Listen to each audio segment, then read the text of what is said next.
Welcome again.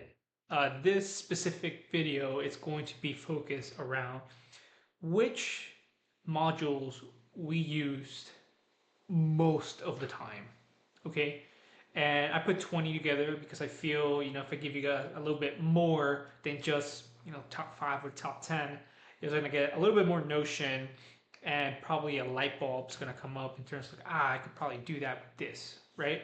And you might eventually touch on one of them that if I didn't do it on this video, you're going to be wondering, hey, what is this? How can I do this? And so forth. So I'd rather do a top 20.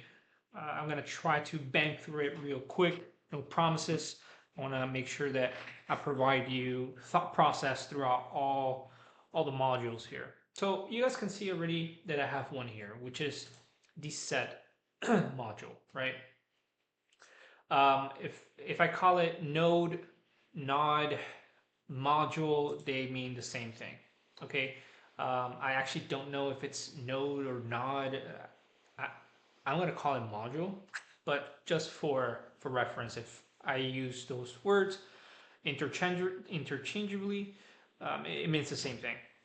All right, so this is the set node, right? So every time you're gonna start flow, you're gonna push the little plus sign there, and this one's set, and I already added it. Okay. So the main purpose of this module is to make sure you add the variables you want to use from the get-go throughout your entire flow. It allows for more flexibility than adding those specific variables, right?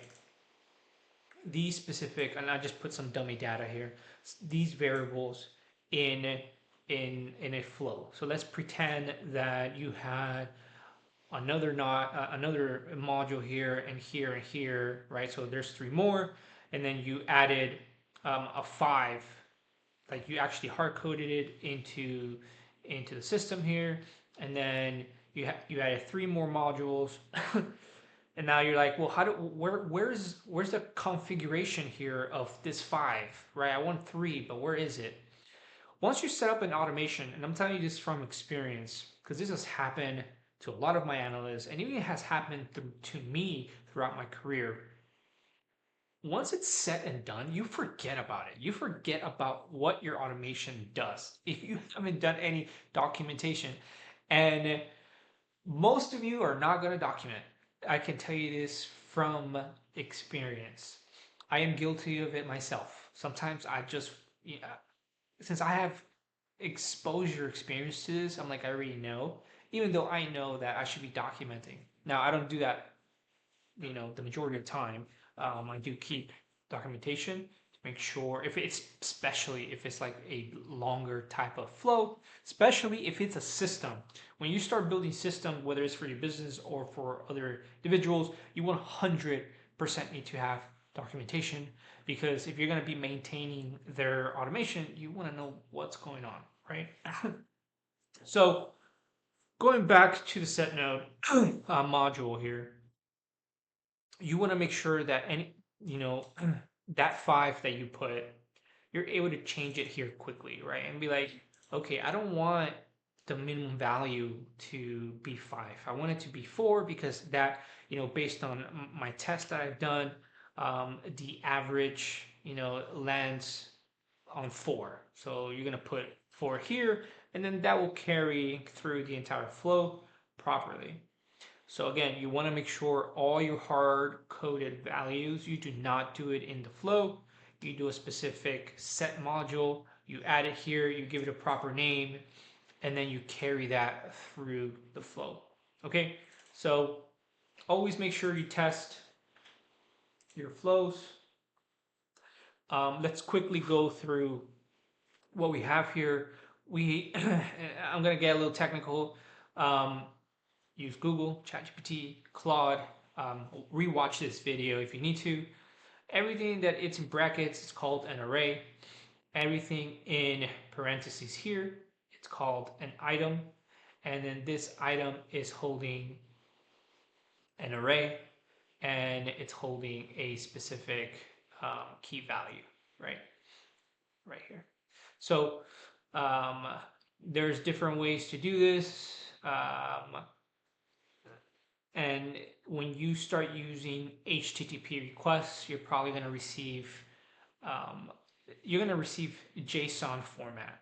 Everything's going to be JSON, okay? And you're going to have to get comfortable with dealing with JSON. It's not rocket science.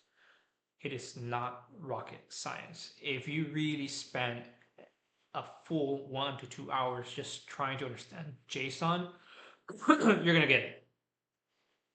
The best way to do it is just to actually just do this. Just get your hands dirty and do it. It's just going to stick in your brain much quicker. Okay, so this is an array. Another thing we can do is probably change this to a string, but and then you're going to get this. It's not quite helpful because if you want to get the value within here, you're going to have to do acrobats. You don't want to do that. Keep it simple, right? An array is going to hold the values like you see here, and it's going to be able to split them.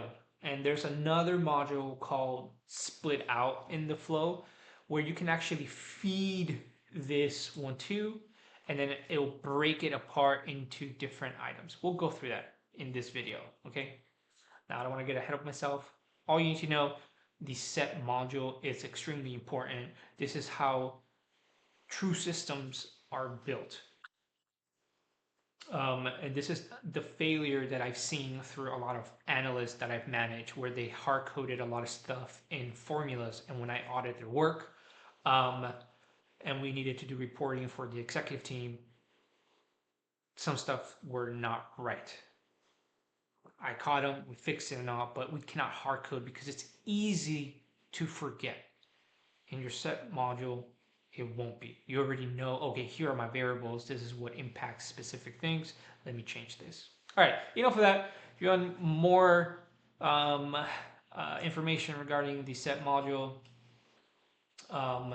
use the community DM. Okay, the other one is the LLM, right? So you're not going to be able to do LLM. You're going to, you can put OpenAI, and you're going to use this one, and it's going to tell you, it's going to give you a list what you want to do, right? Create a system, delete a system, and so forth. The most common one that you're going to be using is message a model. This is like you just opening up your ChatGPT, your Claude, your Gemini, your Grok, right? And just asking a question, and then you get feedback. Okay, so this is the one you're going to be using a lot. You're going to pick your model, right? Excuse me, here, right? You're going to pick the model you want. You're going to have to go through the API documentation and see what's more favorable to you in terms of accuracy, latency, cost, and we can go through that, use the community. I'm happy to assist, but go through OpenAI's or whatever LLM platform you're using, understand their API structure. I'll probably just do a video on this so you guys can have it. But okay, you're going to put the user prompt here. So there's two things. There's the system, well, there's three. I don't really use this one. I use user and system. System, think about it. You want to set a role, right? Hey, you're an expert in blah, blah, blah, right? That's what you're going to use system for. The user is basically telling them what they need to do. This is where your prompt engineer brain needs to come about. Now, what I recommend you guys doing is draft your prompt in plain English, and then use ChatGPT, Gemini, Claude to be like, hey, I need you to prompt engineer this. I need, this is what I'm trying to communicate. Here's my prompt, right? And they'll give you something that's better. Review it. Sometimes, the majority of the time is fine, but sometimes they over-engineer things. So you need to be like, hey, let's not get crazy. Let's just do this, right? And then they'll simplify the prompt or lessen the prompt, but still to make it effective. Then we have some options. I'm not going to go through a lot of these, but the ones that you're probably going to be using a lot is maximum number of tokens. And this goes hand in hand with looking up their API documentation. It's going to tell you how much tokens a model can take as an input and as an output. Usually the input is when you send the prompt to the LLM, and it's a higher context window versus when the LLM spits it back out to you with an answer. All right. Okay, I don't want to get too cut up here, but this is another one you're going to be using heavily. The other one is Google Sheets, right? Google Sheets has a lot of things. You're going to create a sheet, delete a sheet. You're already going to be doing this, okay, in an automation. In systems, you probably will be creating sheets for specific things, especially, like if you're in real estate and you're doing underwriting, you're probably going to want a specific worksheet created for a lead that came in, right? Especially if it's qualified. I'm not going to get to the mechanics on that, but you're probably going to be using a lot of append row in sheet, clear sheet, create a sheet. You're going to get a row in sheet. I rarely use updating sheet. The one I use the most is append row in sheet. I'm an analyst. I don't like things getting deleted. I like to look at everything, and I only add rules of deletion once I have substantial amount of information of the system that I'm working with, if it merits. But it's rarely that I delete. If I clear it, it's fine if it's going to be used as a supporting type of sheet where we want to get unique values. There's some acrobats that we need to do that. Here, with Google Sheets, to get unique values through a proper database, you can query it, but again, let's not get in the mechanics here. This is what you're going to do, okay?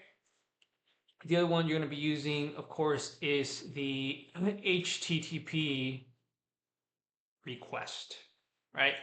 The HTTP request, you're going to use, for the most part, post and get. And these are self-explanatory posts, right? You're sending information, you're telling basically, I'm just going to grab Appify as an example. You're basically telling Appify, hey, Appify, go run an actor, right, for these parameters, right, or variables. Parameters, variables. I'm going to probably use them interchangeably. And then the get is, hey, you ran it. Okay, I want the information now. Okay, so you're fetching the information. All right, for the most part, you don't need to do anything with authenticate. You will have to use some of these, okay? And it's going to vary depending on the platform you use. Try to look at their API documentation. I can't go through all of them. It's just going to be forever. Use the community forum, and I'm happy to look at it and provide guidance. All right, the next one is Webhook. Okay, Webhook. So the Webhook is, you're going to use this frequent. So for everything that I've used, this one you're always going to use. It's best practice. Okay, you need to always have this in your flow. So if you want me to review a flow and I don't see a set module, I'm going to question, what are you doing? Okay, so you always need to have this all the time. Okay, and what we're actually going to be adding, I should show you guys this from the get-go. This is what we're going to be going, right? We went through the set node, LLM, Google Sheet, HTTP, we're doing Webhook. Then we're going to do code, scheduler. These are frequent, the ones you're probably going to use frequently. And then these are going to be somewhat frequent. And these are case scenarios, okay? So we're going through that right now. So the webhook, basically, it's the start flow, okay? It's, let's say you grab the N8N webhook, you add it to your website on the contact form. So once they submit it, it triggers that webhook, it triggers your N8N automation, okay? You're gonna use this frequently. Now, the other one you're gonna use is the code. Remember the previous video I said you're gonna leverage AI a lot to help you do this, right? You're probably gonna leverage AI 100% of the time for code. Okay, they're gonna be creating JavaScript code for you for specific things in your system, and you can just tell it in natural language, plain English, or whatever language you speak. And I rarely have problems the first time around. They know what they're doing, right? They're really good at producing these type of codes and actually getting them correct the first time. And if it's wrong, you're probably gonna spend 10, maybe 15 minutes debugging and making sure that the correct information is there. Okay, so the code is going to be really used for structuring your data. Okay, so let's say you're receiving information from an HTTP request in a format that you just don't like, and you need the data in a certain format because you have your own system, how you analyze things, and so forth. Great. Okay, you're going to use the code node module, and you're going to be like, hey, ChatGPT, I want the structure of this JSON, right, in this format. Can you please create the script so I can add it to my code module in N8N, right? And they'll do it. It's super simple. Okay, next one we're going to be doing is, it's kind of self-explanatory. Well, I can't do it here because I have that. So I'm going to have to go here, schedule trigger. Okay, so schedule trigger is self-explanatory, right? I'm trying to move this out of the way. You're going to get, hey, when do you want this automation to be triggered? And do you want it in seconds? Do you want it in minutes, hours, days, weeks, months, right? Most likely, you're probably going to have it in days and weeks. For months, you're probably going to do it for reporting, to give information to your client, whoever you're managing, or just for yourself, right? Hours, I can see hours as well, like every 6-hour intervals. Minutes and seconds, I wouldn't use seconds. Minutes would be if you're doing like batch processing. Let's say you do not want to for the webhook to trigger every single time there's a form submission, right? You just want to compile a batch of 5, 10, 20, and then it triggers at 30-minute intervals, right? And then it goes through the entire list, and then it sends whatever thing you have to be sent, a PDF, a lead magnet, whatever it may be, to your lead, right? So that's the schedule trigger. And put myself back here. Let me move this thing over here. Okay. Next one, so simple, right? Gmail, right? You're gonna be using Gmail because you're probably gonna want to send yourself some emails, right?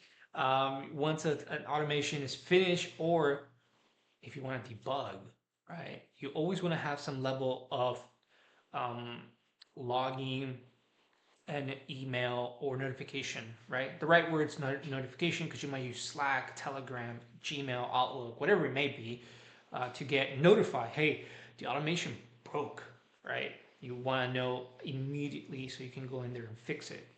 So Gmail, usually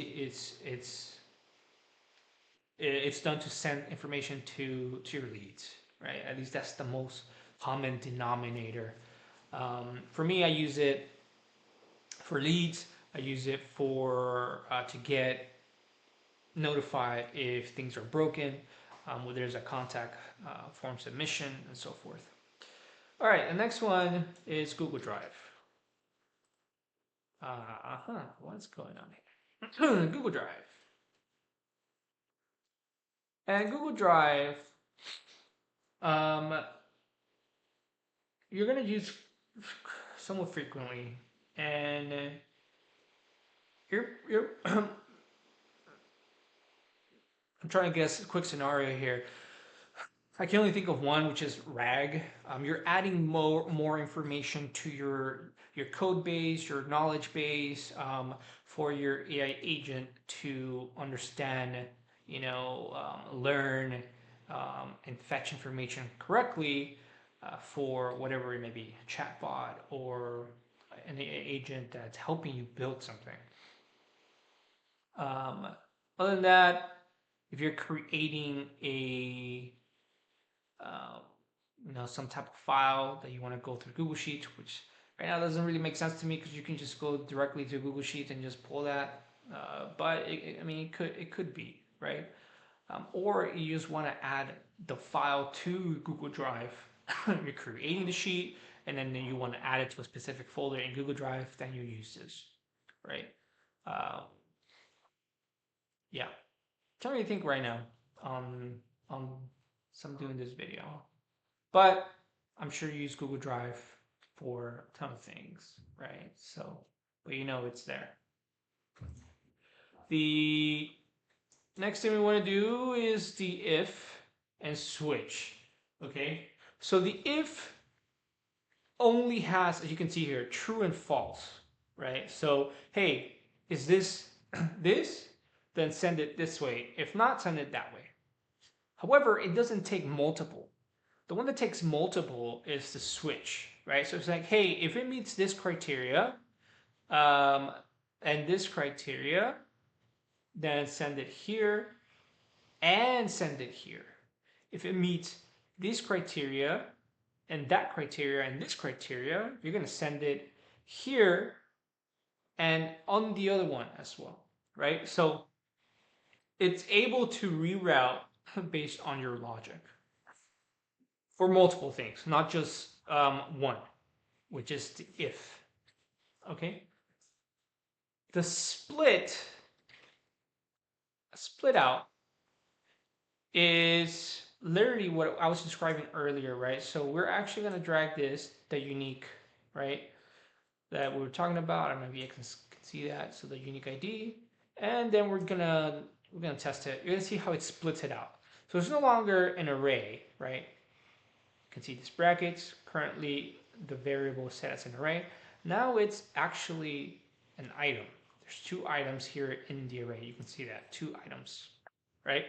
Now, in this right here, if you needed to loop through the actual items, or key values, right? In here, you wouldn't be able to, because this is the unique ID is the actual field that gets looped through, not what's inside. So if you want the inside to be looped through, then you need to split out everything that's in the array. Remember, the brackets is called an array. And then you're going to have to put it into an item like this. Then you can loop through this. All right. Now, as you guys progress, just message on the community forum, and I'm going to be happy to provide as much guidance as possible. All right, the next one is the merge. And this actually goes pretty well with the switch. Okay, so let's say the switch, I'm just gonna add, there's nothing there. But let's say the switch had, I'm just gonna add some random set nodes here so you guys can see how it'll work. I just put these, it's pretty tight. I don't care about, okay. Boom, boom, boom. Okay, so let's say it's probably better if I add another one. I'll just leave it like that. It'll do the same thing, the concept, right? So let's say you have a flow and it's going to go through different paths, right? It meets a specific parameter, it's hitting both flows. Now you need to actually grab the information from one path and then the information from the other path, right, into one. That's what the merge does. It grabs the information from input 1 and the input 2 and merges them together. Simple as that. Okay, let's continue. Let me remove these. All right, the next one is the loop. So we're gonna loop over items. So remember, this is gonna tell you how many what's the batch size. You always want to keep this at 1. It's best practice to just keep it at 1. Okay, it's easier to debug what's initial. So okay, cool. So it's one item, and let's see here. Actually, I don't have it set up correctly.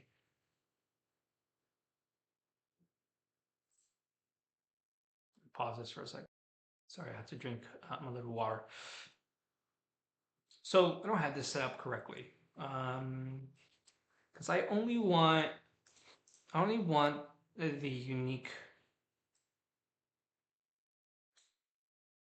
I'm actually just going to put another set on here because I don't want to delete what I have. So I'm actually going to put this here.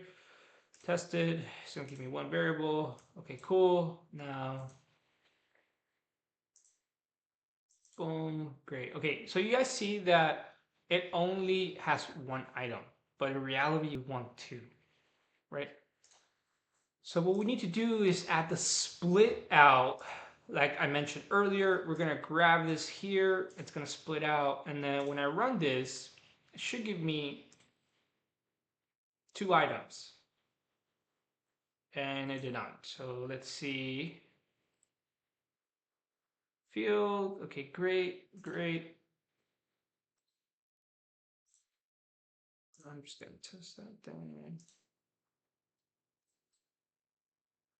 And I'm going to test the workflow.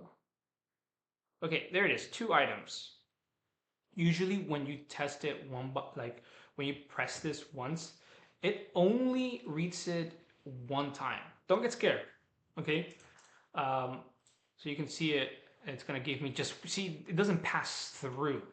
It only loops it through 1, and you're like, okay, well, I have 10 billion things here. Why is it? Don't break your head. You're learning it as of now. If you're pressing this, you're only gonna get 1 item. So that's why I was like, okay, I already know what's happening. So that's why I test the flow. I'm like, I should be getting 2 values. There's 2 values there, right? When I go into it, you're gonna see, okay, there's 2 values. It went through 2 values, right? Done branch, 2 values. Okay, so it's gonna go through loop number 1, and then whatever you have in the loop is gonna happen, right? And then it's gonna give you a result, and then it's gonna loop to number 2, and it's gonna do the same thing through the loop, and then it's gonna spit out a number 2, like answer. All right. Hopefully this didn't confuse you, but let me explain to you this flow one more time. I added another set module here because I just did not want to retype this. I could have just removed these right here to give me the same thing as this, right? I could just remove it from the other set module, but I didn't want to retype it. So I'm like, okay, I'm just going to add another set module and just drag this one because this is the one I really want to loop through. So don't get confused by that. Then we already went through the split out, right? We want to loop through the values within this array. So we split it out. Now you have 2 items. And now because you have 2 items, the loop, since it's only batch 1, you're gonna grab, okay, there's 2 here, but we're gonna do it 1 at a time. We're gonna grab 1. It's going to go through the loop, right? And there's probably going to be more stuff here that goes through HTTP requests, debugging, whatever it may be. Okay, all good and dandy. Let's go through the done. We're going to add that to the done, and then we're going to grab number 2 again, the second value, and we're going to loop through that one more time, do the same thing, right? HTTP request, debug, whatever, and then you're going to get the final output, right? So you can see I'm going to get 2 items here. Okay, cool. Hopefully that made sense. If not, use the community. I'm here to assist. Okay, next one is And yes, now we are into the AI agent space, right? Um, you're gonna see here that's giving you an error because it's on chat. Well, we're not using a chat. We're actually using like a field, right? You just gotta change this to define below, okay? And basically, when it's defined below, the AI agent knows already, right, stuff from the previous module. However, don't don't do that. You want to give very specific instructions to the AI agent. So you're gonna be like blah blah blah blah blah, and then you're gonna be like, here is the unique ID you want to loop through or whatever it may be, right? And this automatically changes to expression, as you can see, right? That's expression. And then be like maximum value, right? Right? It's this. You're gonna drag that there. You want to give the AI agent very specific instructions. If not, it's gonna run wild. All right. So make sure you grab the information you want from your previous flow, from your previous module, and then add it here. All right. I mean, we're gonna have more detailed explanations on AI agents, right? We're gonna have some templates here that we go through, and so you guys get some more exposure. I'm banging through this real quickly. Now, the other thing that we want to do, yeah, we can system message, same as the LLM, okay?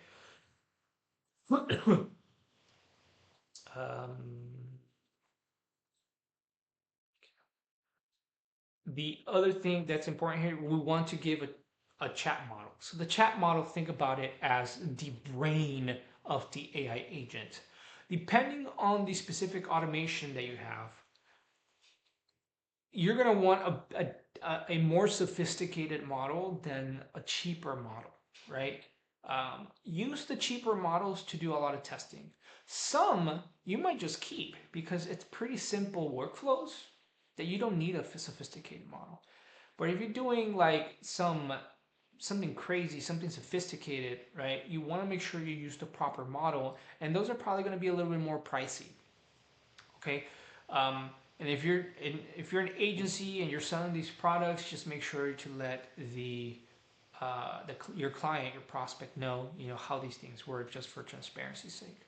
So we're gonna add chat model. We're gonna add OpenAI. This is the same thing. Okay, here, great. You can add a timeout. You can add number of tokens and so forth. Okay, number of retries. And that's that. You get it in the brain. And the other thing is tools. We're going to go into more detail on tools on the AI agent module. Okay, I don't want to like get too much information. We're already like 33 minutes in. I just want to finish out the next few we have. Memory. This is actually part of the list. Window memory. So the window memory is super important because it keeps track of the conversation, and this is crucial when you're building a chatbot on someone's website. So they're asking, hey, let's just take a restaurant for example, or like, hey, what's the menu? Is there a special today? Right? You're gonna have like a RAG system with vector to retrieve the information. It's like, yeah, we have this, right? It's like, okay, cool. What's your price? It's gonna fetch information, be like, okay, here's the price. Then it's gonna be like, do you guys open up? And it's gonna fetch information. Now the memory comes into play. What I've been describing is kind of like the RAG system. Now the excuse me, drink a little bit of water. Okay. Now the memory comes when you want, let's say you're giving the chat, the AI agent, to know the sequence of something, right? This is a super simple example. I'm like, hey, sequence 1, 2, 3. What comes after? And it's 4. The agent's gonna be like, oh, 4. Okay, and then you'd be like 5. Continue the sequence, and then you'd be like, what are you talking about? I have no clue what you're talking about. It's because it doesn't recognize what happened in the previous in the previous message. So when you add a memory right? So you got memory, you're gonna add simple memory. We're not gonna get into this, okay, because it's gonna get a little bit complex. Be a context window length. Usually I put like 10. I want you to remember the past 10 messages, and then the 11th message, amnesia happens, right? They forget. So this is crucial when you're building a chatbot for someone's website. Okay, next is the Telegram, right? Now, Telegram and Slack, I'm just gonna use both. Okay, Telegram, Slack serves very similar purposes, right? You want some type of notification, or if you're building an automation that communicates via Slack or Telegram, right?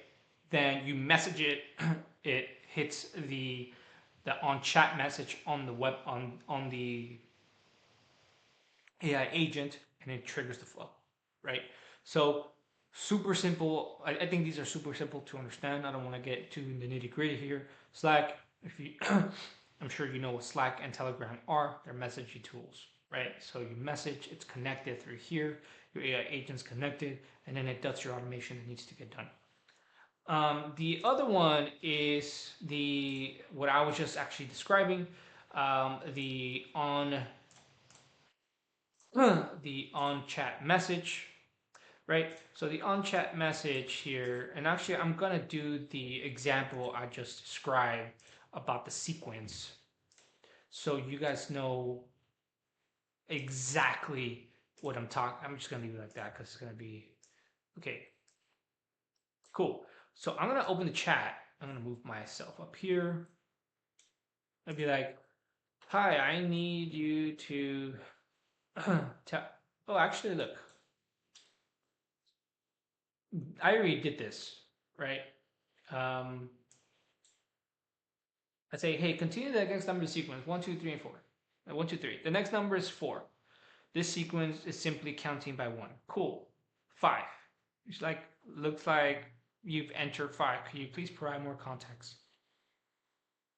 So if I add simple memory, I'll just do 5, right? I add a memory, can do, there we go, 5. I'll be like, I'm just gonna copy this, hey, right? It's gonna be, and you see the AI agent, it's 4. I'll do 5, right? It should say 6. 6 could be 6, cool. 7, it should say 8. 7 would be 8, right? So this is where the memory comes very handy. You want to make sure you keep track of those conversations, especially when you're building a chatbot where people are asking frequent questions. You want to make sure your AI agent understands what's been said in the past. All right, so we've gone. Next one, we got 3 more here. The next one is manual. We're going to do Postgres.